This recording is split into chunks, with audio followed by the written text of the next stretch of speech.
I've been obsessed with action sports my entire life. A single universal language of pure stoke. In these timeless moments, we experience the greatest joys and purest emotions. Life makes sense, completely present, in harmony with nature. In studying the evolution of extreme sports, it's easy to identify a direct link to ultimate human performance. Monk-like focus, body and mind mastery, mind-blowing applications of courage, confidence, and creativity. But where does it come from?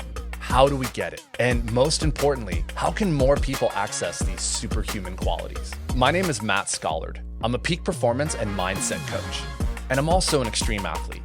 Together with some of the greatest action sport professionals on earth, we'll drop into the powerful lessons found within their chosen disciplines and explore how you can apply them toward your own journey of greatness. Welcome to Session X Podcast, the intersection of extreme sports and peak performance. Bro, how long have you lived in Tenerife for? Now it's been almost 6 years and a half, I think. There's Jeremy coming back in. Yeah, with jet ski now. From jet ski, yeah. It's like normally he's like swimming it back in. Yeah. He's got the piece of shit. I went with him like 2 times, so like 3 or 4, and 2 times we had to swim back, you know. One time, like we start from up there, and he left me down on the bay, and I had to come back walk, and he just went because like there was no power on the motorbike. Another time, like stop up there. He's got a lot of trust in that thing to take Yeah. it out of the bay, doesn't he? Yeah, a lot. Bro, man, it is an absolute pleasure and an honor to welcome my friend, the second place Red Bull King of the Air, one of the most exciting athletes in big air kiteboarding today, Lorenzo Casati. Thank you so much, bro. Thank you for coming here. It's really a pleasure for me to be here in your podcast. So. Bro, it's a pleasure for me to be here in your hometown, man. Yeah, you man, guys sick. were, over the summer when we were in Hood River, you guys are like, oh, come to Tenerife. And I would like Google it and like, oh, that looks cool. But when I got here, it was just overwhelmingly beautiful. Yeah, it's super cool. It's always warm and the wind and super nice vibe, you know. Yeah. Chill. So you didn't grow up here. Where did you grow up? I mean, I grew up in Italy till I was like 11 in like in north of Italy. So I was not kiting, just I was not doing kite, to be honest. My dad, yes, but no. And then at one point, like he decided to change life and lifestyle and to come to Tenerife. So we came here. And man, I started kite surfing and surfing, and then it was just... You just fell in love with Yeah. it. So this is your home spot. So all Yeah. of the history of your kiteboarding originated here. Yeah, I started like kite surfing here, the first trick, the first loops, everything. Wow, a lot of history, man. Yeah, man. I couldn't believe like how everything is here. There's like a wave. We were here for that really big swell last week. Jeremy Yeah. said it was like a once a year event, but there was like a 3-meter swell coming through the bay. Yeah. What a special place. Well, my brother, for those who don't know you, I just want to give a quick history. So as I mentioned earlier, you're one of the most exciting big air athletes. The 2022 Red Bull King of the Air champion came out of the gate. Really, that was your year. 2022. You took what was it? Full power, GKA, and then all of a sudden you hit the scene and you dethroned so many of the legends of big air kiteboarding. So take me back to 2022 King of the Air. How did that? Yeah. How was that competition for you? Yeah, I mean, it was for sure the best experience of my life, like moment of my life, because it's like my dream of kite surfing made true. And man, it was just amazing. Like I went into the event already happy to be there because, you know, for sure it always been my dream to compete in King of the Air. And when I know I was going to compete, I was super happy. And When did you find out that you were going to be in King of the Air? probably like around September, October. Was it through video submission or Yeah, it was was video submission, so I Okay. sent in my video and they took me in King of the Air. And you know, I was super happy and super stoked already. So like, I think I went into the event with like no pressure, just to go and do my best and do what I know I can do. And I just started winning all my heat. Like first heat I won, and we went into round 3, and then round 3 semi-final, final. And that was just, you know, like landing everything super clean and feeling super good with the condition and with my kite, with all the elements. And I just went with the same mindset till the final to have fun and to go big and do what I know I can do, and yeah, man. So that was just the focus, just another day of kiteboarding. For you, the victory was just that you were competing in King of the Air. Yeah, man, it was already good to compete there, and then for sure everything that was going to come was better. The more I was going like further in the event, I was more happy, but still already to compete, it's a dream that I achieve, and it's not easy to achieve, I think, to get into King of the Air. Yeah, absolutely. So I was already happy, but then when I won, for sure was another level, you know. That was amazing. We were standing on the beach for the whole event, but particularly for the final. Like we were right Yeah. at the edge of the beach and watching you, and it was just, I've been following kiteboarding since kiteboarding began. Yeah. And as I was sitting there, it was like I knew that I was watching history being made between like you and oh my God, who got second? Jamie? Jamie Overbeek, Yeah. that's right. But watching you guys, it was just like, knew that history was happening right before me. So how did that feel when you won? Like, obviously you were just happy to be there. What was that sensation like internally that you won King of the Air? Just, yeah, I think it's hard to explain, but like, just to be stoked to achieve something that you trained so hard and always believe you could make it, and finally arrive to the point you can make it and you win, and you know, you feel, yeah, I don't know how to say, but super good, you know. Yeah. Just the happiest people in the world. What I love and respected so much is the day after King of the Air, you were back in the gym training, you were back on the water training, and you had already set your sights on the next goal. Like the victory at King of the Air was not like, okay, now I can relax. Now it's like, okay, now the journey just begun. Let me get to work. Yeah, for sure, man. It's the day after you have already to back to train for the next 7, because you know, I don't want to only win King of the Air one time. I want to try to win as much as possible. Yeah. So you always need to keep training and keep focus also after your victory, you know. Yeah, not, definitely. Yeah, not win and then go down. You know, always try to stay at the top. Yeah, absolutely. And so let's talk kind of about the 2023 journey that you had. I know that you've been on a lot of interviews, a lot of podcasts, a lot of discussions surrounding like leaving Duotone and going to Cabrina, leaving Cabrina. I don't want to spend too much time talking about that, but I think it's important that we acknowledge when you did leave Duotone right after King of the Air, you'd won the event and then made the decision to leave and go to Cabrina. Yeah. Can you?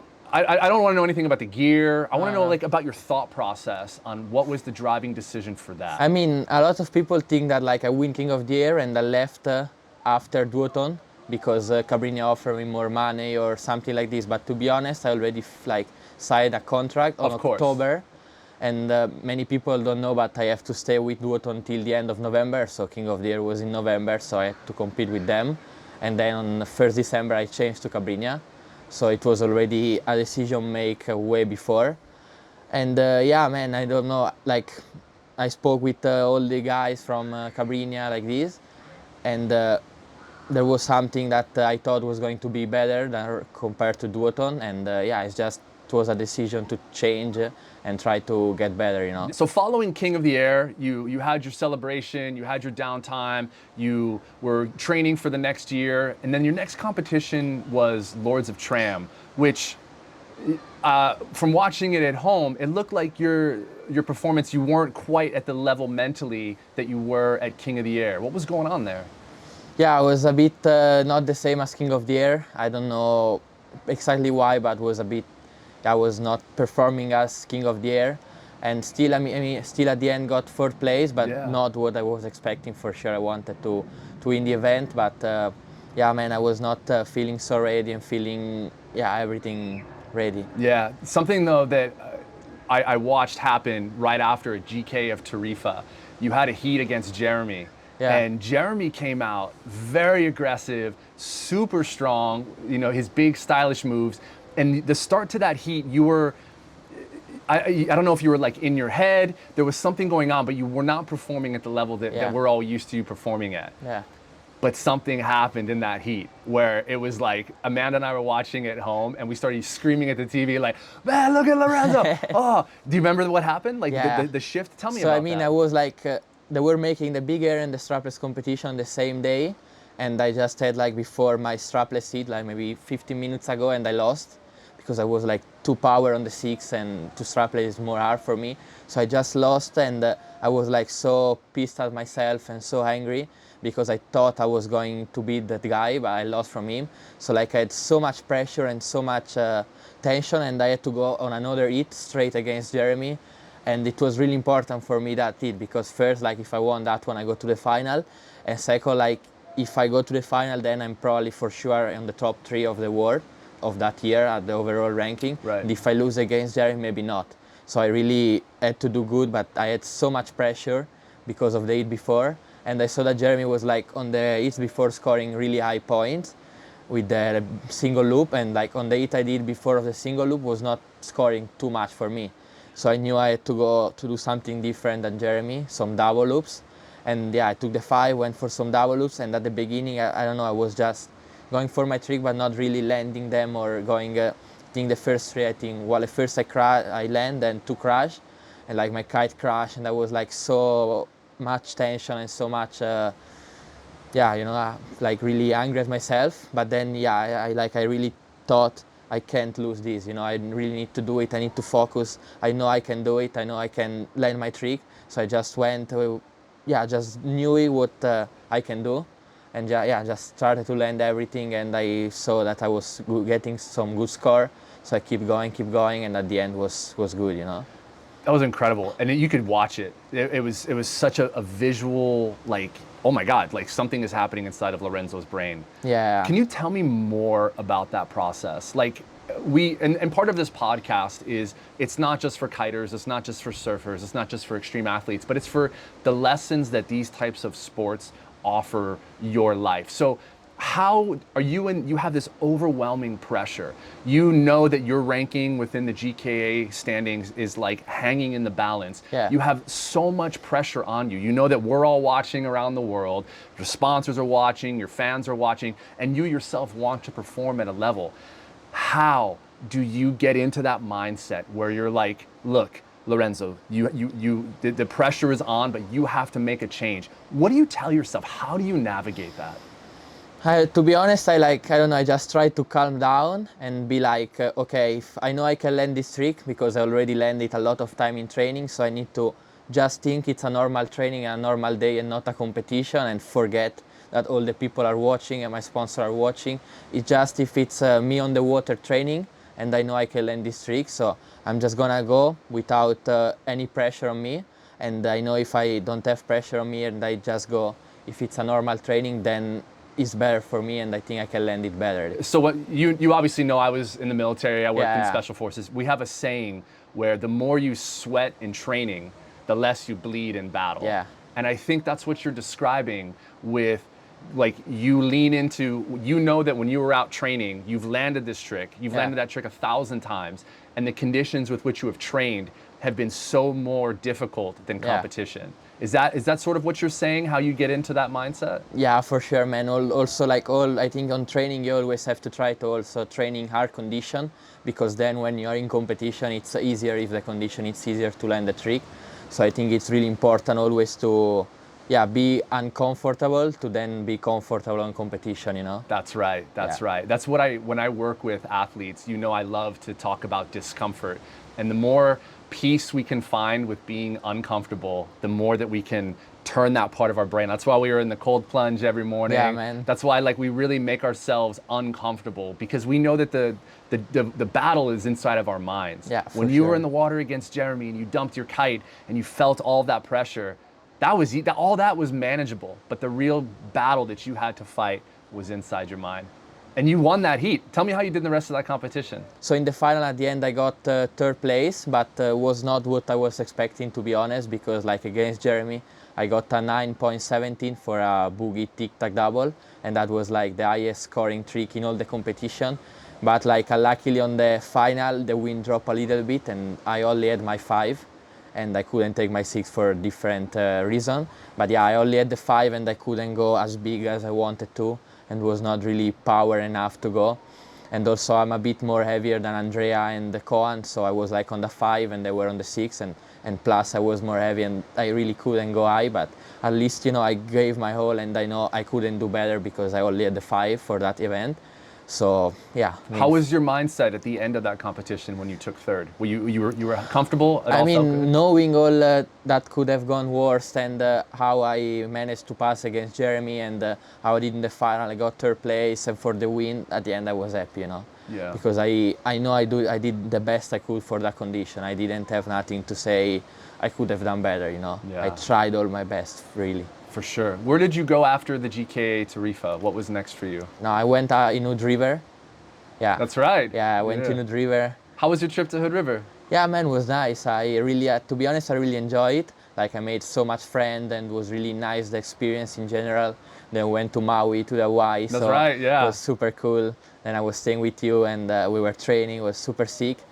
And yeah, man, I really had fun, to be honest. Like, the competition, I really not did what I wanted to. Was not really an easy moment for me because of the things that were happening. Because I was changing sponsor, I just announced that I was leaving Cabrina, so it was a bit of hard moment. But yeah, the experience was super sick. Yeah, it was, man. We had so much fun with you in town and training every day, and sauna, sick, pushing ourselves, playing with the discomfort. So let's talk about that really big turning point, because that was for you a defining moment of 2023. And I don't want to talk about your decision to leave Cabrina, but I want to talk about what that did to your trajectory. Coming off of this King of the Air victory, coming onto this, like, looking ahead to 2023, wanting to just podium all around the world, and then you leave a major sponsor.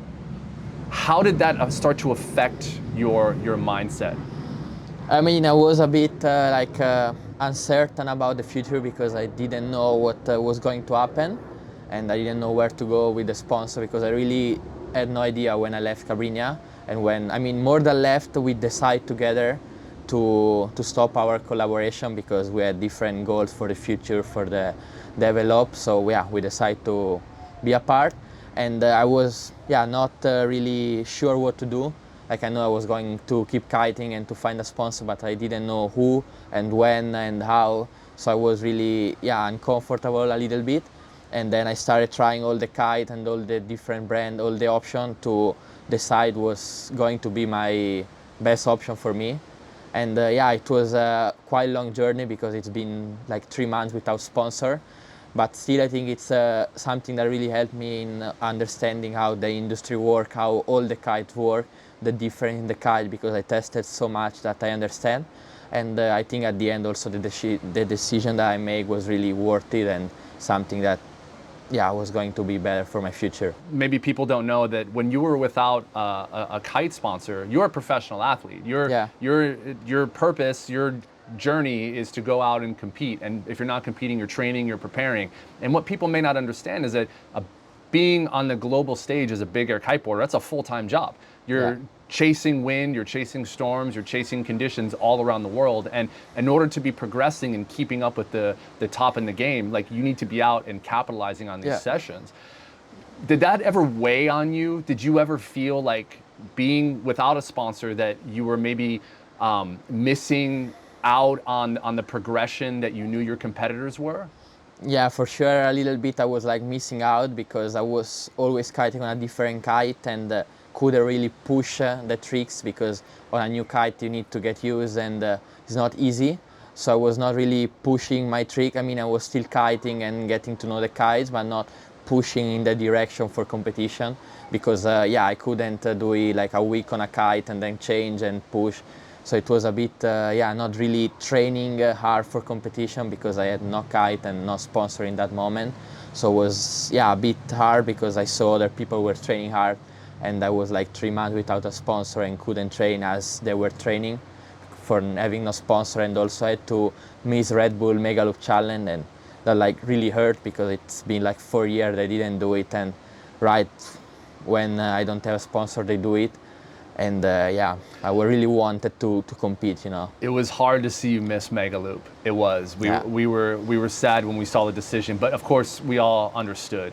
Let's flip the conversation though, because I know you've had a lot of interviews about leaving Cabrina, being without a sponsor, and a lot of it focuses on what you missed out on. Let's talk about how good of an experience that was, what you learned, what you took away from it, how it strengthened your mindset because clearly it paid off for you. Yeah. So tell me about a lot of the positives that maybe you haven't had a chance to share with the world. Yeah, so for sure, like I know it was a moment hard for me, but I know in the future something was going to happen good. Like I was positive, and I know some brand will take me, and I will find the right kite for me that fit my style and how I want to ride. And I think the best part of all this experience for me was like to try all the different kite and all the different brands.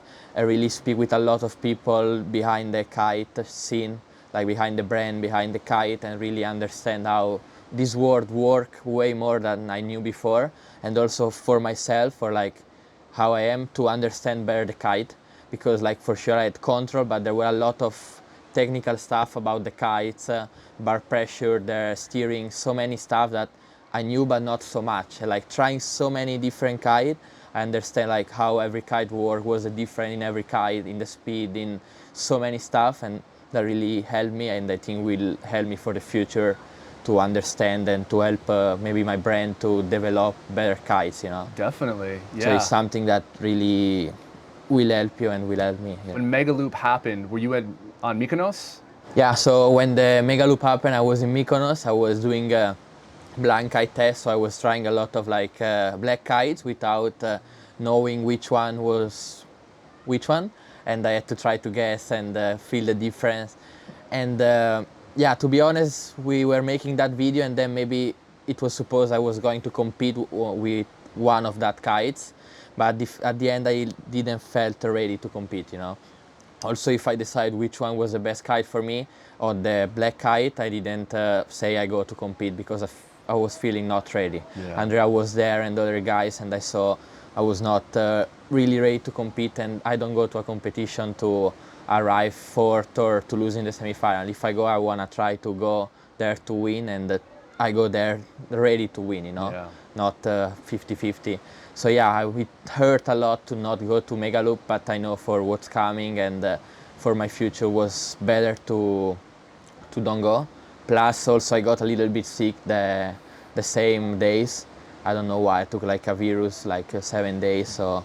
Yeah, we saw that on the Colin Carroll video. You had like a fever and we're sick. Yeah, I was staying quite bad for 2 days, so. I mean, I know, and it's very well known that you have a very close family. Your dad has always been super supportive. Besides your dad, who else did you have to lean into to support you through this challenging time of missing Mega Loop, of being without a brand sponsor?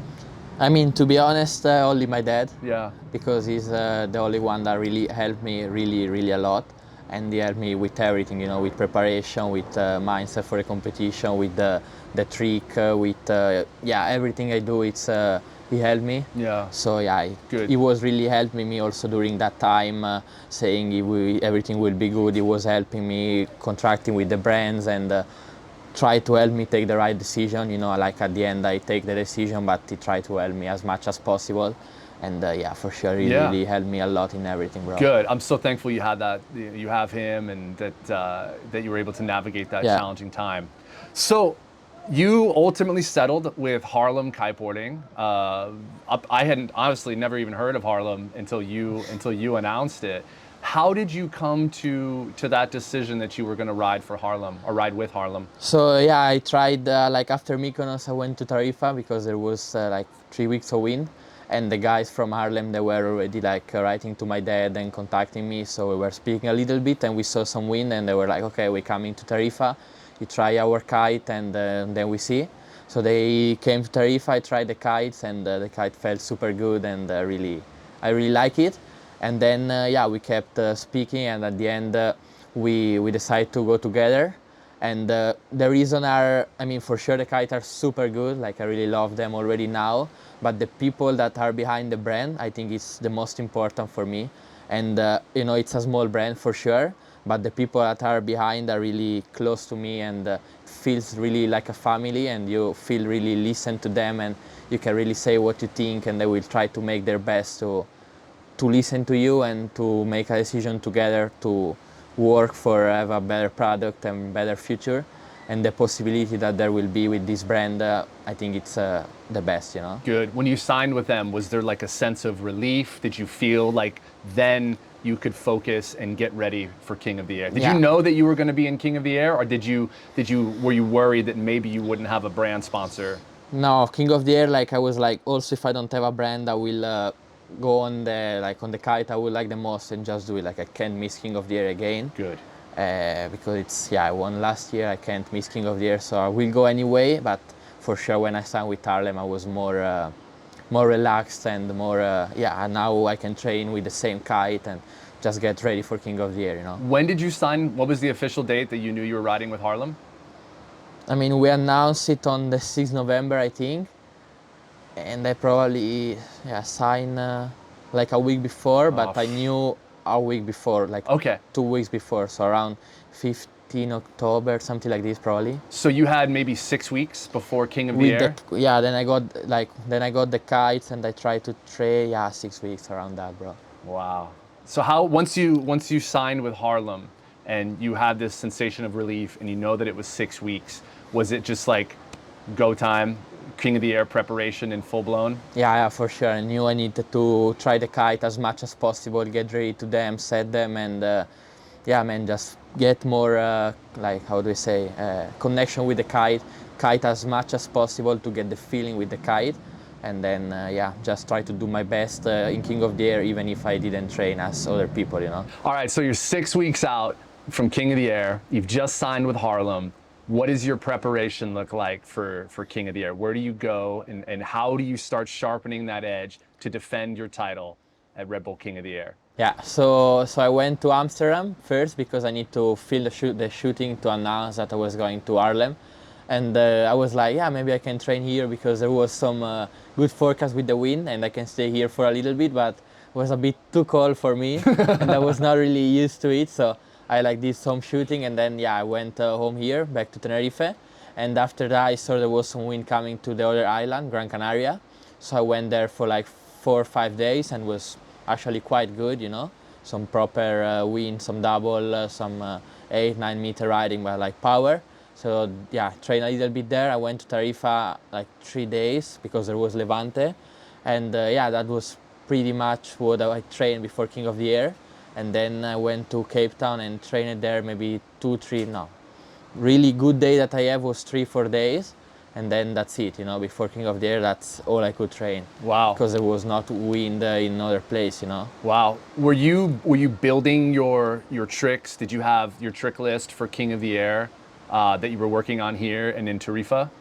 Yeah, for sure. I was already trying to figure out what I should do in King of the Air and getting my hit prepared and my trick ready and decide what I was going to do in King of the Air, but was more than getting comfortable with the kite, with the trick I already did before, because there were some trick I was doing before that I kind of forgot how to do it when I was without brand. So it was taking back all this trick and getting them ready for the King of the Air and decide what to do, my hit and my strategy. How was your mindset during that period? What was that like, knowing that you maybe lost some of the muscle memory from tricks that you already had on lock? How did that play into your mindset? No, I mean, at the end it was okay. Like I was thinking, if I did it before, I can do it also now. It just maybe take a bit of time, but I knew if I did one thing back, I will do it again. Yeah. So it was not too much of a problem. It was just train and redo it again. But yeah. What else was your training strategy besides kiteboarding? How else were you starting to get ready for the competition? Yeah, I was going to the gym a little bit, going for some run, trying to stay fit, some swimming. Yeah, in general, try to stay fit. But the most important thing was kiting. I was really trying to kite as much as possible, as many hours as possible in the water to feel the kite and feel comfortable and connected with the kite. Yeah. What's a typical training day on the water for you? How many hours of kiting? So say you get Levante at Tarifa, how many hours are you going to be on the water? I mean, Levante, it's really depends how is the condition, but if it's a really good Levante, we also stay 6-7 hours on the water, Yeah. And there is time, is like a week, so we stay like every day 6 hours on the water because it's just so good and so fun, and you learn so many things that you stay, because you don't know when you're gonna have this condition again, so you just need to take it when there is, Yeah, definitely. So you, on your new kites, quickly relearned all of your previous tricks, but also started to innovate, because you showed up to King of the Air with a ton of new tricks Yeah. that we hadn't seen before. When did you work on those? When did you get those dialed? I mean, I was some of these I was also already working like also when I didn't have a sponsor, but most of these I learned like in in Tarifa or in Gran Canaria, because the kite was so good that I could do some things that I never done before, and it was really easy to do this trick with them, with the kite. So yeah, I just learned them when I was kiting, but it was so fast and easy that I already had them ready for King of the Air, you know? Yeah. I wish to bring more stuff to King of the Air that I had in mind, but I really didn't have time to train other stuff, you know? Yeah. So tell me about that. Did you start to feel the pressure of King of the Air ever? I mean, for sure, I felt more pressure than last year, like quite a lot more, because I didn't have the best year, you know, like I still had a good year, but not what I was expecting and what maybe people expected me to have. And I know I needed to do good in King of the Air because it's been a bit of a hard year and changing sponsor, and people were talking a lot, and I needed to prove first to myself that I could do it again and do good again in the competition, and second also to the people that I made the right choice in to change and everything. So yeah, for sure I had pressure because it's the second year, but I think at the end I managed to don't feel the pressure in the competition. Like I had the pressure, but I was like, yeah, I need to just think it's a normal training and go to have fun. So at the end I think it was okay. I managed to, yeah. Yeah. A lot of people don't understand that when you compete as an extreme athlete, like you're one of the best big air kiteboarders, and maybe people don't understand the level of risk involved with big air kiteboarding. You're 20 meters upside down, moving through spatial disorientation, board off, and there's so many different moving parts. Not only are you doing this for the extremeness, but you're doing it because you love it. Yeah. And maybe people need to actually grasp that when you compete in these competitions, you're still just going out and having a session. At the end of the day, the Red Bull King of the Air, the Red Bull Mega Loop, any of these big air competitions, it's ultimately, you guys are just stoked to be there, riding in these conditions, having the whole spot with just you and a few of your friends. The competition kind of comes secondary to that. But what you just described about this external pressure, people were talking, right? Like, oh, is Lorenzo going to be able to defend his title? Is this new kite that he's riding going to uphold? It's not proven in competition, I think, is what a lot of people were saying. Yeah.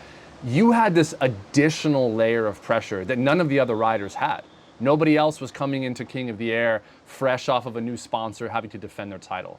So I was, watching you and thinking that you handled it so well, with so much just like professionalism, maturity, and you ultimately had an incredible King of the Air, which we're going to talk about now. Yeah. But I just want to say, man, like obviously we're close, we're friends outside of this, and it was really great to see how you maintained your positivity, your talent, your ability, and the way you represented yourself. I was really, really proud of you, man. So Thank you, bro. yeah, bro. So it meant a lot to us to see you just being who you are. Like we know you as a person, and it was really nice to see, man. So I'm very proud of you, brother. Thank you so much, bro. Yeah, So, sick. Yeah. All right.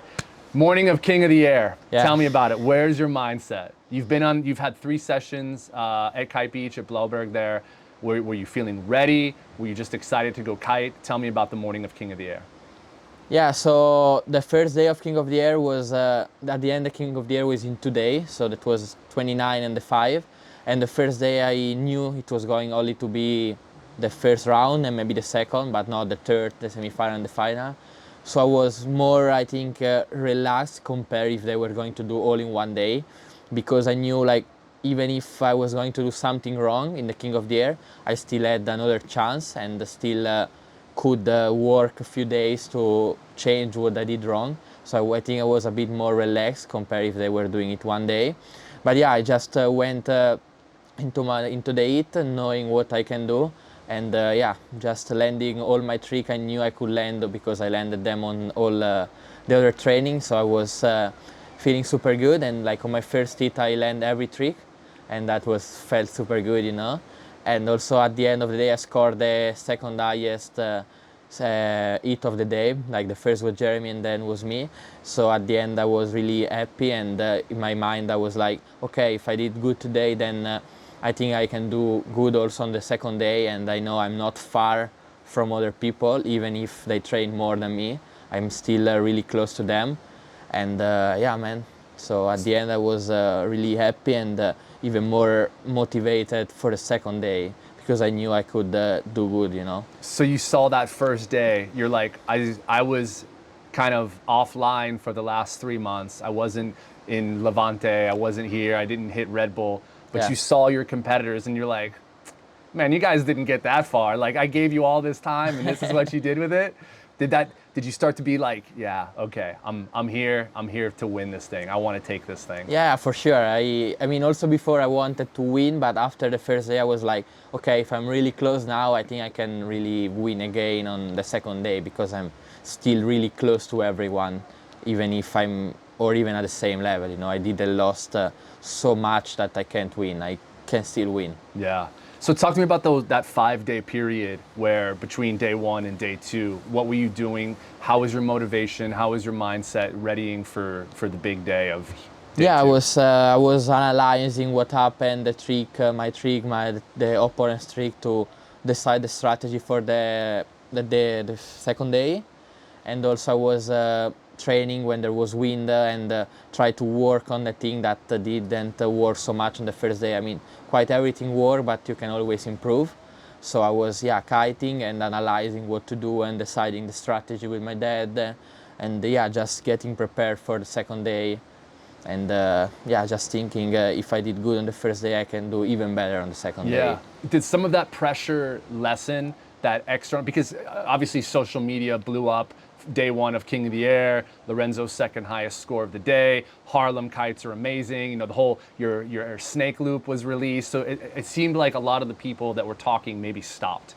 Did you feel a release of some of that pressure that you had felt on day 1? Yeah, I think maybe like a lot of people maybe didn't understand my choice because, to be honest, Harlem was not a big brand and probably a lot of people didn't know it, and they're like, yeah, where is going Lorenzo? He's going with a small brand that maybe is shit. The kites are not good.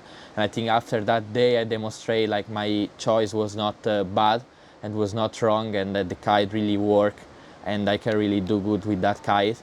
So I think a lot of people were starting to say, yeah, now we made a good choice, and now I understand why. So it was a bit more of, for sure, relief of the pressure of the external people, you know. Yeah, it was difficult because I saw the comments, I saw a lot of the videos that were coming out, and it's like, it's your decision, right? You're the person who's out there putting your life on the line with every one of these mega loops, with every send that you do.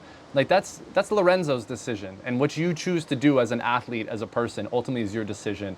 And it just goes back to how you maintained your demeanor, your calmness, your professionalism, man. And it was just like, okay, not only did he navigate this external pressure, but he went out and kicked some ass out there, and he sent it. And I watched this like, okay, let's back off, Lorenzo. It seemed like the people were like letting you finally have your competition. So Yeah. it felt good for me to see. I got protective of you and was ready to go and bust some skulls on the internet for you, brother. Nice, bro. Thank you. All right. So talk to me about the morning of day 2. Are you in it to win it? Are you in the fight? You're gonna go out and defend and take King of the Air part 2. Yeah. So for sure, I wanted to go to win it. You know, like I know I did good in day 1, so now I want to do good in day 2 and do even better and try to win it. And in my mind, for sure, I'm positive and I think I can do it. You know, I always try to think if you are positive and think you can do it, you have more chances to actually do it than if you think you're gonna lose. So for sure. I went and I was like, yeah, I'm just gonna do my trick. I know this wind is gonna be stronger at the first day, but that for me can even be an advantage because how my kite turn and how I train in general for doubles, I think I'm one of the best in doubles, even more than single loop. I think there is a bit more difference. And so yeah, I know it was going to be the win good for me. And yeah, I just went straight into the water, know what I can do, and started doing my hit, landing my trick. And in the semi-final, I know it was going to be hard. I mean, even the hit against Aaron, it was never hard a hit. But in the semi-final, it was Jamie, and Jamie got second last year, so I was against one of the best for sure of the whole event. And yeah, I started do two different strategy again, like mine double loop, Jamie over big, to do highest single loop was the So same high. was the same stuff against Jeremy, but as against Jeremy and as I thought it was going to work better my strategy, I did my strategy with just double, and yeah, at the end I scored more points and went into the final. In the final I was like, yeah, if I did a really high point on the semi-final, I'm gonna keep doing doubles in the final and try to do against this strategy. And yeah, the end in the final I did good. I landed all my trick, and for having the 6, because I had a 6 and I'm a bit more heavy than Andrea, I tried my best, and I really land trick that I never landed before, even in training, you know, like I did something that I've never been land before, and I didn't even land before. So at least I gave my whole, you know, for try to win. The end it was not enough, but I give my whole, you know. Yeah, you left it all on the water. Like I never tried a snake loop in my life, and I just go in the competition and try with a 6 that normally you try it on a 5 or even on a 4, you know. And I went with the 6 because I wanted like to try to win so much, and I know I could do it. That I just try new stuff, even if it was not maybe the right kite and the condition. But I know when you're competing, you don't really have any, you don't hear, you don't see, but when you tried that snake loop, could you hear the people screaming on the beach? Yeah, could you for hear us sure. screaming from Hood River? Yeah, for sure, man. I felt all the people screaming. I went for one. The first one was really low and I crashed it. And maybe, yeah, I shouldn't even have pulled the snake because I was going to crash. But you're in a competition and you never know. You're always gonna try to do something hard. And the second one was so close, like pulled the line and it almost caught me. And like I thought it was going to crash, but then like at the last second it caught me. But I had so much speed and so much like hard landing that like one of my foot slipped off, and then like the kite caught me and went behind. But yeah, I tried to land, but I had my foot out, so I couldn't land it. But it was like so close that maybe if I land that one would be different score, you know. Yeah, that was amazing, man. Yeah, it was. So let's, I apologize for not bringing it up, but it was so early in the year that I forgot about it. But you were the first person on earth to do the triple loop, which was huge, right? Yeah. When we all saw that one, it was like, oh, okay, like this is where kiteboarding's going. Yeah. Was that something that you had ever considered wanting to bring to King of the Air if you had the opportunity? Yeah, for sure. If I had the wind I mean, already that day I was like, if it's windy enough, I want to do a triple loop. But then it was not really windy enough to do it because I was on the 6, and with a 5 would have been better and a bit more of wind. So Yeah. I know if I did the triple and maybe it was different because not so many people can do it. But yeah, I didn't have the conditions, so I had to adapt, you know. Yeah. I mean, you took second place at King of the Air. Yeah. With the year you had, that was a massive achievement, brother. Are you proud? Are you stoked on that? Yeah, for sure. I mean, consider everything that could have gone wrong and the year ahead, and I didn't train so much at the end. For sure, I was super stoked. But yeah, for sure, getting first is never bad. So for sure, You know, winning never sucks. For sure, I wanted to win, but still, I take it as a good result, and I'm happy about it. And now we'll keep pushing. You know. Yeah. So tell me about 2024. What do we look forward to for Lorenzo Casati? So yeah, for this year I wanna like train as I never did before, like physically in the water with the trick, in general, to be ready to compete again, but not only in bigger, but also I wanna try to do strapless and wave riding. Like in 2021 I got third place in the World Championship in strapless.